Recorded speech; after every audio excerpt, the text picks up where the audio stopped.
السلام عليكم ورحمة الله وبركاته أصدقائي الأعزاء، أهلا بكم في أولى مقاطع سلسلة من أنا. هيا بنا إلى شخصية اليوم. أنا مغني مشهور جدا، لقبوني معجبيني باسم ظاهرة جغرافية الأرض المسطحة المرتفعة. لا، ليست الحفرة، لا. أعاني من الفقر الفني منذ 10 أعوام على الأقل، ويعيش معجبيني على أغانيها القديمة. أفرز الكلمات التي لا معنى لها ويصفقون لي ويرددون وراء التفاهات. يوم الثلاثاء 3 فتيات قد نادوني، نظروا إلي نظرات أعجبوني ودلعوني وأطعموني. يا إلهي يا إلهي كم أنت مبدع.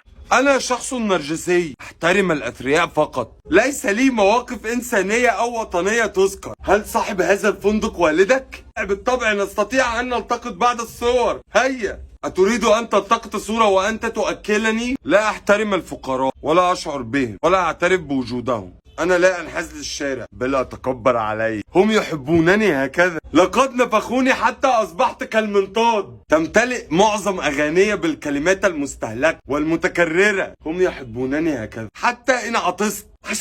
يا إلهي كم أنت مبدع، كم أنت فنان، كيف أنت كذلك؟ أنا لم أكن هكذا في الحقيقة. أنا الآن أعامل نفسي معاملة العلامة التجارية، ولا يشغلني إلا المال فقط. أنا لا أحترم معجبيني، أعاملهم معاملة الذبائن. هم بالنسبة لي مجرد أداة، وسيلة. كم هم صغار، كم هم بلا شخصية، إنهم حتى يسمون أنفسهم على صفحات التواصل الاجتماعي باسمي، يضعون صورتي، إنهم لا شيء.